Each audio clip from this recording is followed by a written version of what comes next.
ओंकारम बिंदु संयुक्तम नित्यम ध्यायन्ति योगिना कामदम मोक्षदम चैव ओंकाराय नमो नमः।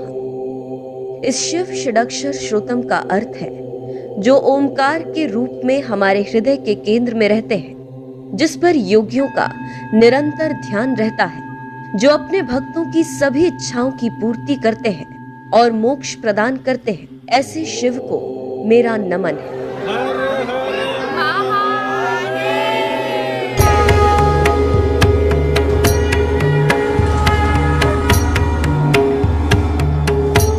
इन्हीं ओमकार महादेव को नमन करने बीघुमक्कड़ की टीम जा रही है ओमकारेश्वर ज्योतिर्लिंग।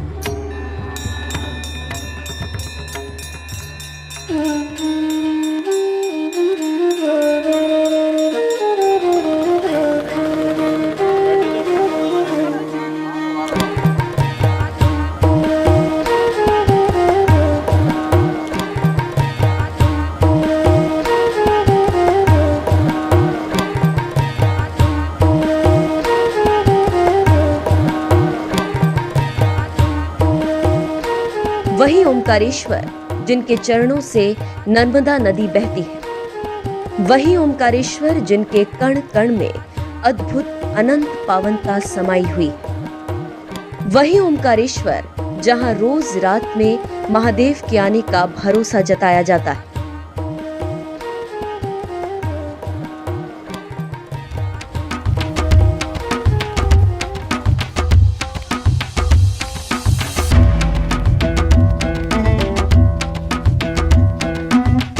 बीघुमक्कड़ की ओमकारेश्वर यात्रा आरंभ हुई मध्य प्रदेश के शहर उज्जैन से। महाकाल की नगरी से ओमकारेश्वर की दूरी करीब 140 किलोमीटर है। इस सफर में हरे भरे खेत खलिहान मिले, पहाड़ी रास्ते मिले, जंगल नदियां भी मिली और वो लोग भी मिले जो आस्था के नाम पर नदियों को गंदा करने से बाज नहीं आते।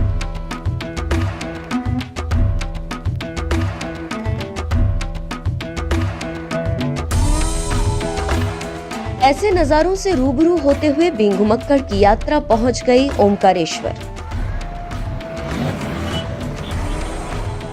मंदिर से करीब 700 मीटर पहले पार्किंग की व्यवस्था है। यहाँ कुछ दुकानें हैं जिनमें पत्थरों को तराश कर शिवलिंग बनाए गए। यहीं पर हमने ठंड के मौसम में चाय की चुस्कियों का आनंद लिया। इस स्थान से करीब 100 मीटर आगे ओमकारेश्वर का प्रवेश द्वार, जहां से पैदल यात्रा करनी पड़ती। तो आज मैं 12 ज्योतिर्लिंगों में शामिल ओमकारेश्वर ज्योतिर्लिंग के दर्शन करने के लिए आई हूँ। इस दिव्य धाम के बारे में जितना भी कहा जाए उतना कम। कहा जाता है कि महादेव दिन में चाहे कहीं पर भी भ्रमण करें, लेकिन रात्रि विश्राम के लिए यहाँ पर माता पार्वती के साथ जरूर आते हैं, चौसर खेलते हैं। इस जगह का संबंध त्रेता युग से भी माना जाता है। कहा जाता है कि देवता और दानवों के बीच का युद्ध भी इसी जगह से जुड़ा हुआ है। तो आज मैं आपको इस ज्योतिर्लिंग के संपूर्ण दर्शन कराऊंगी और इसके बारे में पूरी कहानी भी बताऊंगी। तो चलिए मेरे साथ।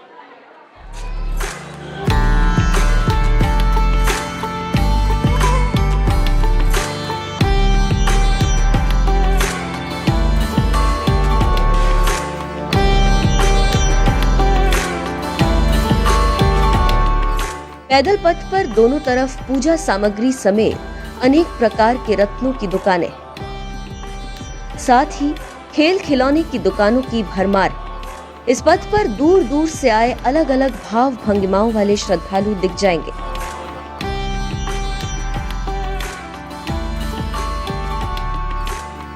यहाँ से करीब 200 मीटर पैदल चलकर आता है ममलेश्वर सेतु। ये सेतु नर्मदा नदी को पार कर ओमकारेश्वर ज्योतिर्लिंग पहुंचने का रास्ता है। यहाँ से नर्मदा का विहंगम दृश्य दिखता है। नदी में घूमती अनेकों बोट नजर आती। इन नावों को देखकर हमने सोचा क्यों ना यात्रा बोट से की जाए। इस बहाने कुछ और हिस्से भी एक्सप्लोर हो जाएंगे। नाव वाले से प्रति व्यक्ति 100 रुपए में बात हुई और कुल मिलाकर डील 1000 रुपए में फाइनल हो गई, जिसके बाद हम उस घाट की ओर बढ़ चले जहां से नाव श्रद्धालुओं को भोलेनाथ के द्वार तक ले जाती। इस वक्त मैं ब्रह्मपुरी घाट पर हूँ और यहाँ से नाव से मैं जाने वाली हूँ ओमकारेश्वर मंदिर, और ये एक तरीका है वहाँ तक पहुँचने का। उसके अलावा यहाँ से आप ये देख सकते हैं बिल्कुल सामने ये जो ब्रिज बना हुआ है, ये है ममलेश्वर सेतु। इस रास्ते भी आप ओमकारेश्वर मंदिर पहुँच सकते हैं।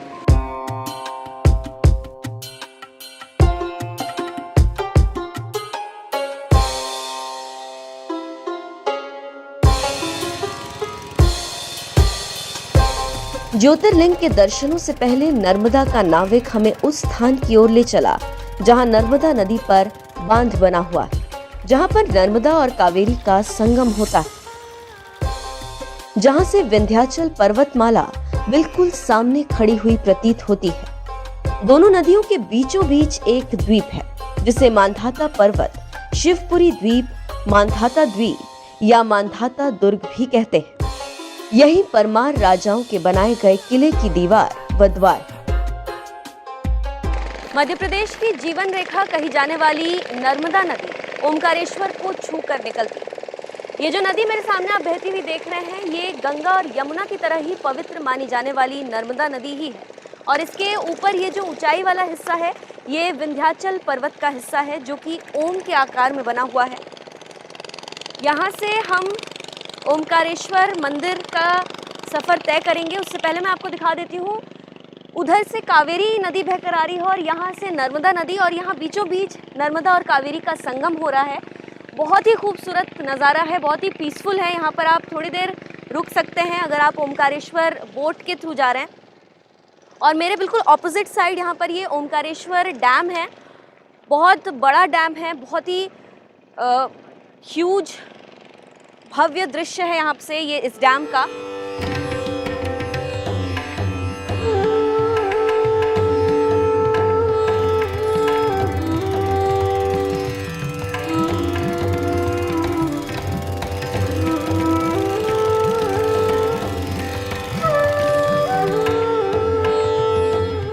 नर्मदा नदी से ऐसे ही भव्य और दिव्य नजारे दिखाते हुए नाव आगे बढ़ी, लेकिन हम नदी में जिस किसी भी तरफ रहे, हरदम हमारी नजर ओमकारेश्वर महादेव की तरफ ही गड़ी रही कि वो अब दिखेंगे तब दिखेंगे। कुछ देर तक नदी के अलग अलग कोनों में घूमते हुए आखिरकार टीम बी घुमक्कड़ को नाविक ने ओमकारेश्वर घाट पर उतार ही दिया।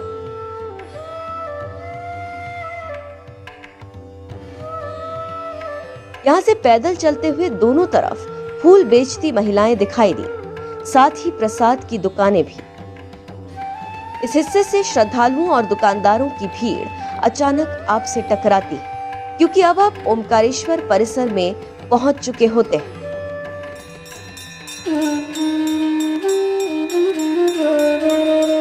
यहाँ से यात्रा अनगिनत सीढ़ियों से गुजरते हुए आगे बढ़ती, लेकिन 50 मीटर चलते ही अचानक कदम ठहर से जाते हैं।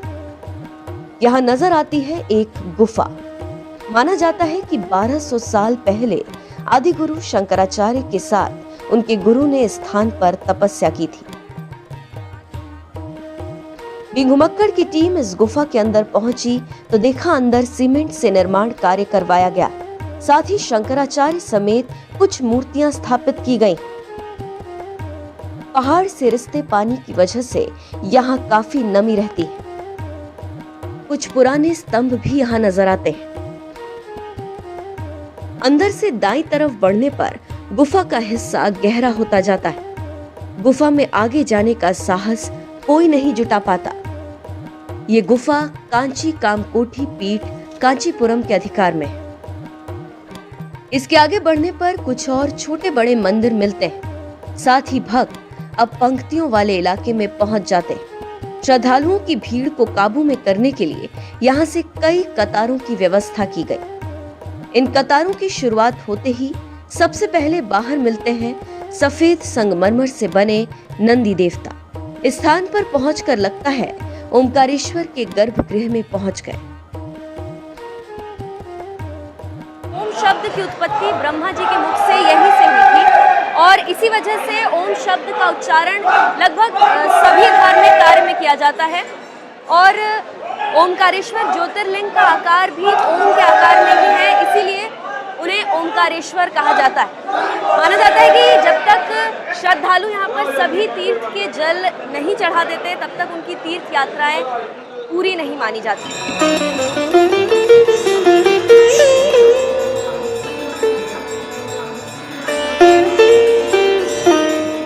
अपनी यात्रा को पूरा करने के लिए इस स्थान से भक्त बहुत धीरे धीरे आगे बढ़ते, क्योंकि यहाँ बस चंद कदमों के बाद ज्योतिर्लिंग के दर्शन हो जाते। यहाँ ज्योतिर्लिंग की दीवारों और स्तंभों में की गई नक्काशी दिखाई देती है। नक्काशी देखकर प्रतीत होता है ये उत्तर भारतीय कला में बना है। इस हिस्से को देखकर पता लगता है कि मंदिर की पौराणिकता हजारों साल से महादेव के प्रति बढ़ती जा रही विश्वास की अनंत गाथा कितनी बुलंद है।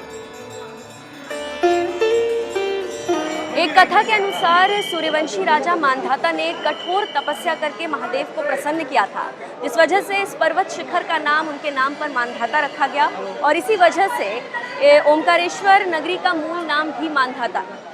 माना जाता है कि यहाँ पर कुल 68 तीर्थ हैं और 33 कोटि देवी देवता परिवार समेत यहाँ पर निवास करते हैं।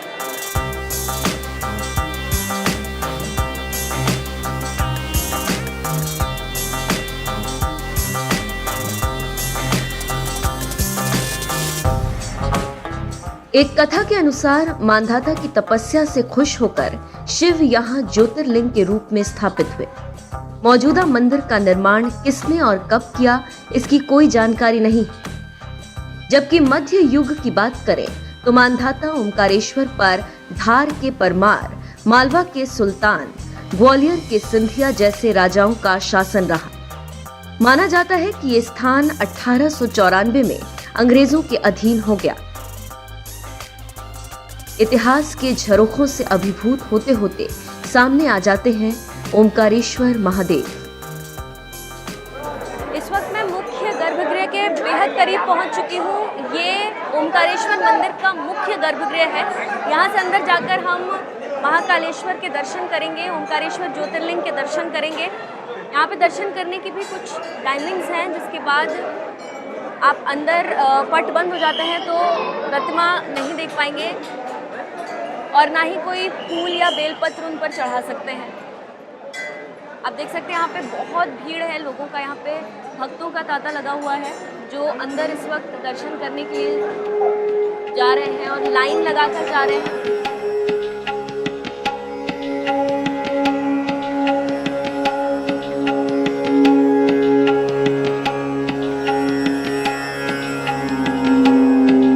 ओमकारेश्वर महादेव की अद्भुत अकल्पनीय तस्वीर को देखकर लोग तृप्त हो जाते हैं। हमारे साथ भी यही हुआ, लेकिन यहाँ पर पुजारी और मंदिर प्रशासन के लोग ज्यादा देर किसी को रुकने नहीं देते। महादेव के सामने सिर झुकाते हुए लोग आगे बढ़ते जाते हैं। हम भी आगे बढ़े, उससे पहले महादेव के दर्शनों का पूरा नियम जान लीजिए। रात 9:30 से सुबह 5 बजे से पहले तक मंदिर भक्तों के लिए बंद रहता है। सुबह 4:30 से 5 बजे तक महादेव की मंगल आरती एवं नैवेद्य भोग का समय है। सुबह 5 बजे से दोपहर 12:20 तक भगवान के मंगल दर्शन का वक्त है। 12:20 से 1:15 तक भोलेनाथ को मध्याह्न कालीन भोग दिया जाता है। दोपहर 1:15 से शाम 4 बजे तक महादेव के मध्याह्न दर्शन किए जाते हैं। शाम 4 बजे से 4:15 तक सायंकालीन श्रृंगार किया जाता है। शाम 4:15 से रात 8:30 तक भगवान के श्रृंगार दर्शन का समय। रात 8:30 से 9 बजे तक शयन श्रृंगार एवं आरती की जाती है, जबकि सबसे आखिर में रात 9 बजे से 9:30 तक शयन श्रृंगार दर्शन किए जाते हैं।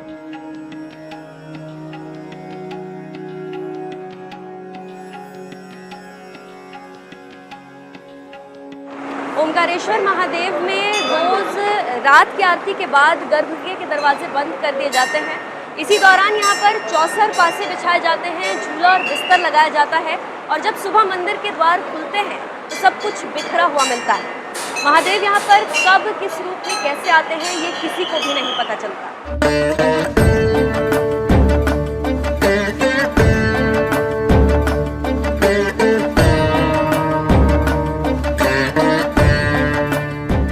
शिव के स्वयंभू रूप के स्थान में स्थापित होने को लेकर और भी कई कथाएं प्रचलित हैं। उन्हीं कथाओं से जुड़ा हुआ ओमकारेश्वर का एक दूसरा रूप नर्मदा के दूसरे हिस्से में ममलेश्वर ज्योतिर्लिंग के रूप में विराजमान। वहां की यात्रा हम आपको फिर कभी दिखाएंगे। अभी मंदिर के बाकी हिस्सों को देख लीजिए। ज्योतिर्लिंग के सामने राजा मांधाता की गद्दी बिछाई गई। यहाँ से ऊपर बढ़ने पर ओमकार पार्वतीश्वर महादेव विराजे। यहाँ पति पत्नी के जोड़े की पूजा करने की परंपरा। इस स्थान से ऊपर महाकालेश्वर मंदिर है। यहाँ कम लोग ही आते हैं। ज्यादातर श्रद्धालु ओमकारेश्वर ज्योतिर्लिंग के दर्शन कर नीचे उतर जाते हैं। जिन भक्तों को जानकारी है वो ऊपर आकर महादेव के दर्शन करते हैं। नंदी के कान में मन की मुराद पढ़ते हैं। भगवान शिव को समर्पित ओमकारेश्वर मंदिर में जब ओमकारेश्वर ज्योतिर्लिंग के दर्शन करके आप ऊपर आएंगे तो यहाँ पर महाकालेश्वर मंदिर है। यहाँ पर आप देख सकते हैं मंदिर के बाहर ही नंदी विराजे हैं और ठीक अंदर शिवलिंग है। यहाँ से बेहद खूबसूरत और भव्य दिख रहा है ये शिवलिंग। अब गर्भगृह के अंदर जाके मैं आपको महाकालेश्वर महादेव के दर्शन कराती हूँ।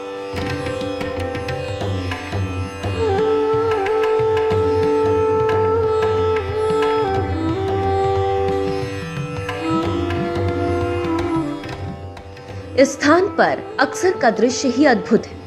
मंदिर की नक्काशी के अलावा समूचा ओमकारेश्वर क्षेत्र यहाँ से नजर आता है।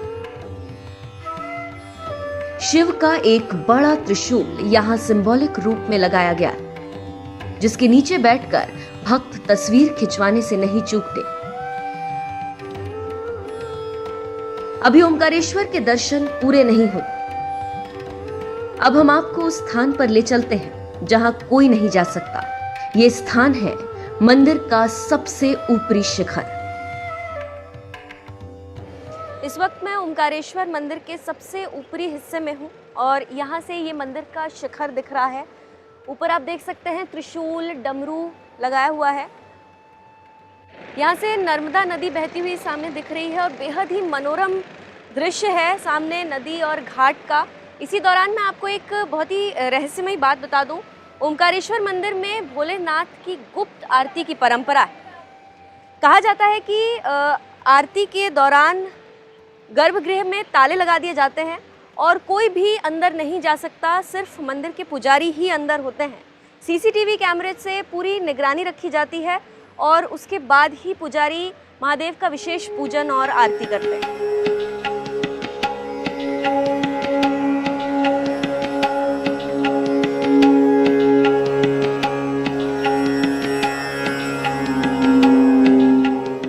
बिंग घुमक्कड़ ने ओमकारेश्वर दर्शन कर अपनी यात्रा को विराम दे दिया, लेकिन अगर आप पूरा समय लेकर जाए तो यहाँ बहुत कुछ देखने और भक्ति में रमने के लिए मिलेगा। ओमकारेश्वर में ओमकार पर्वत की परिक्रमा करने की मान्यता है। ये पथ लगभग 7 किलोमीटर लंबा है। अब पथ का रास्ता सीमेंट का बना दिया गया। परिक्रमा पथ पर ऋण मुक्तेश्वर महादेव, गौरी सोमनाथ मंदिर, रामकृष्ण मिशन साधना कुटीर, शिव प्रतिमा मंदिर, पाताली हनुमान मंदिर, ओमकार मठ जैसे दिव्य स्थान शामिल मिलते हैं। ओमकारेश्वर आने का सबसे अच्छा माध्यम रोड और रेल नेटवर्क है। सड़क मार्ग से ओमकारेश्वर इंदौर, खंडवा, उज्जैन से जुड़ा हुआ है। यहाँ से 12 किलोमीटर दूर मोरटक्का का रेलवे स्टेशन है। अगर आप प्लेन से यहाँ पहुँचना चाहते हैं तो इंदौर, जो करीब 75 किलोमीटर दूर है। अप्रैल से जून 3 महीने छोड़कर वर्ष भर यहाँ का मौसम यात्रा के लिए अच्छा रहता है। आज का ये स्पेशल एपिसोड कैसा लगा बताना मत भूलिएगा। अभी के लिए बस इतना ही।